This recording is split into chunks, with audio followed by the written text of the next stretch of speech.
주님, 제 마음과 눈을 열어주셔서 말씀의 비밀을 발견하게 하옵소서. 오늘 하루 제게 필요한 말씀을 허락하여 주시고 실천할 수 있는 믿음도 주옵소서. 하나님과 깊은 교제가 이루어지는 묵상이 되게 하옵소서. 오늘 말씀은 누가복음 22장 39절부터 53절입니다.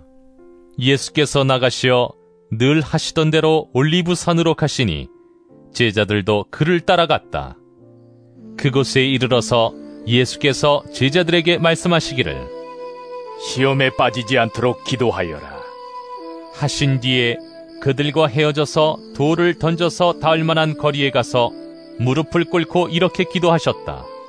아버지, 만일 아버지의 뜻이면 내게서 이 잔을 거두어 주십시오. 그러나 내 뜻대로 되게 하지 마시고 아버지의 뜻대로 되게 하여 주십시오.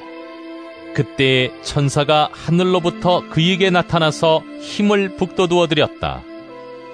예수께서 고뇌에 차서 더욱 간절히 기도하시니 땀이 핏방울같이 되어서 땅에 떨어졌다. 기도를 마치고 일어나 제자들에게로 와서 보시니 그들이 슬픔에 지쳐서 잠들어 있었다. 그래서 그들에게 말씀하셨다. 왜들 자고 있느냐? 시험에 빠지지 않도록 일어나서 기도하여라. 예수께서 아직 말씀하시고 계실 때에 한 무리가 나타났다. 12 가운데 하나인 유다라는 사람이 그들의 앞장을 서서 왔다. 그는 예수께 입을 맞추려고 가까이 왔다. 예수께서 그에게 말씀하셨다. 유다야, 너는 입맞춤으로 인자를 넘겨주려고 하느냐? 예수의 둘레에 있는 사람들이 사태를 보고서 말하였다. 주님, 우리가 칼을 쓸까요? 그 가운데 한 사람이 대제사장의 종의 오른쪽 귀를 쳐서 떨어뜨렸다. 예수께서 말씀하시기를 그만해 두어라 하시고 그 사람의 귀를 만져서 고쳐주셨다. 그런 다음에 자기를 잡으러 온 대제사장들과 성전 경비대장들과 장로들에게 말씀하셨다. 너희가 강도를 잡듯이 칼과 몽둥이를 들고 나왔느냐? 내가 날마다 성전에서 너희와 함께 있었으나 너희는 내게 손을 대지 않았다. 그러나 지금은 너희의 때요 어둠의 권세가 판을 치는 때다. 예수님이 이제 십자가를 지실 일이 코앞으로 다가왔습니다. 그럼에도 불구하고 예수님은 늘 하시던 대로 습관을 쫓아 올리브산에 가셔서 기도를 하십니다. 따라온 제자들에게 시험에 빠지지 않도록 기도하라고 하신 후 조금 떨어진 곳에서 홀로 기도하십니다. 기도만이 이 세상의 시험을 이겨낼 수 있다는 것을 알 수 있습니다. 특별한 때에만 하는 기도가 아닌 평상시 습관을 따라 하는 기도가 매우 중요합니다. 예수님의 모든 순종은 바로 기도를 통해 나온 것이기 때문입니다. 여기서 예수님의 기도는 매우 간절해서 땀이 핏방울처럼 되었다고 말합니다. 예수님은 왜 이렇게 고통과 고뇌 속에서 기도하셨을까요? 본인이 겪을 십자가의 고통과 죽음이 너무 두려웠기 때문일까요? 예수님은 자신의 뜻과 아버지의 뜻 가운데 씨름하고 있습니다. 예수님 자신의 뜻이란 무엇일까요? 그것은 하나님의 진노의 잔을 거두어달라는 것입니다. 하나님의 진노가 무엇이길래 예수님은 이렇게 괴로워하시는 것일까요? 그 진노는 죄에 대한 하나님의 심판입니다. 예수님이 우리들의 모든 죄를 짊어지셨기에 십자가에서 하나님의 모든 진노와 심판을 뒤집어 쓰신 것입니다. 예수님은 하나님의 진노로 인해 하나님 아버지에게서 버림받는 것을 가장 두려워하셨습니다. 그러나 예수님은 결국 자신의 뜻을 굽혀 아버지의 뜻이 이루어지기를 위해 기도하십니다. 이를 통해 우리에게 순종의 본을 보여주셨습니다. 우리가 극심한 고통 가운데 있을 때 하나님은 그냥 계시는 분이 아니십니다. 예수님처럼 우리에게 천사를 보내셔서 우리에게 기도할 수 있는 힘을 주십니다. 어쩌면 하나님의 침묵은 하나님의 무관심을 말하는 게 아니라 하나님의 뜻이 확고함을 우리에게 보여주는 것입니다. 이제 예수님이 기도를 마치시고 제자들에게 와보니 제자들은 슬픔에 지쳐 잠들어 있었습니다.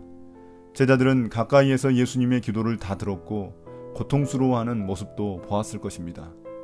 그러면서 그들은 주님이 가실 그 고난의 길을 함께 따라갈 힘이 없었기에 슬퍼하다 지쳤을 것입니다. 예수님은 이런 제자들의 모습에 시험에 빠지지 않도록 기도하라고 하셨습니다.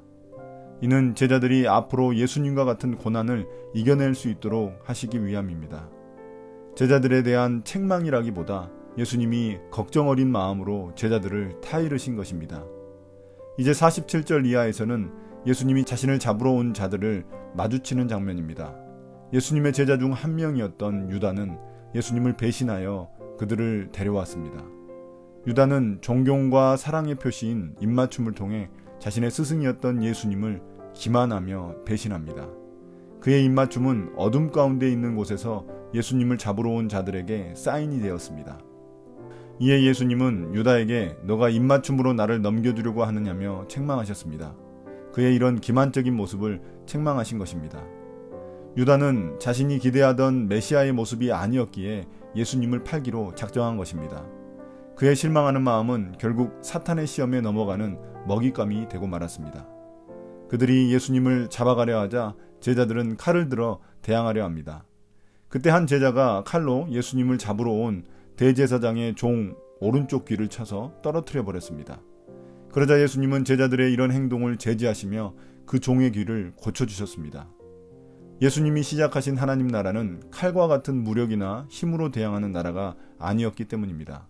예수님은 자신을 잡으러 온 대적자의 귀를 고쳐주시며 원수 사랑의 모습을 보이셨습니다. 반면 대제사장들과 성전 경비대장들과 장로들은 마치 강도를 체포하듯 칼과 몽둥이를 들고 왔습니다. 이것은 누가 진짜 강도인지 대조적으로 우리에게 보여주는 장면입니다. 예수님은 지금까지는 그들이 자신을 건드리지 못했지만 이제는 그들의 때가 되었다고 말씀합니다. 왜냐하면 밤이 찾아왔기 때문입니다. 여기서 밤이 배경인 것은 진리는 가려지고 어둠의 권세가 판치는 때임을 상징적으로 보여줍니다. 예수님을 잡으러 온 그들은 결국 사탄의 하수인이 되고 만 것입니다. 오늘 말씀을 통해 하나님 나라는 힘과 무력으로 대항하고 싸워서 이루어지는 게 아님을 깨닫게 됩니다. 하나님 나라는 원수 사랑과 섬김을 통해 이루어지는 세상입니다.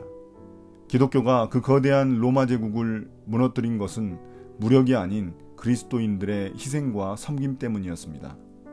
세상의 제도가 바뀐다고 해서 세상이 바뀌지 않습니다. 사람이 바뀌지 않으면 결코 바뀌지 않습니다. 그 사람을 바꾸는 힘이 바로 하나님 나라 복음이며 하나님 나라 비밀입니다. 그 하나님 나라를 살아가기 위해 우리에게 기도가 절대적으로 필요합니다. 세상 시험과 유혹을 이기기 위해 예수님 말씀처럼 깨어서 기도해야만 합니다. 자신의 뜻을 꺾고 하나님의 뜻을 순종한 예수님의 그 길을 따라가야 합니다. 오늘 묵상을 마치겠습니다. 감사합니다. 주님, 예수님처럼 순종의 삶을 살아가기 위해 기도의 습관을 가질 수 있게 도와주소서. 세상의 유혹과 고난에 담대히 대처할 수 있도록 깨어서 기도할 수 있는 힘을 주소서. 이 세상 속에서 하나님 나라 백성답게 사랑과 섬김을 실천하게 하소서. 예수님 이름으로 기도드립니다. 아멘.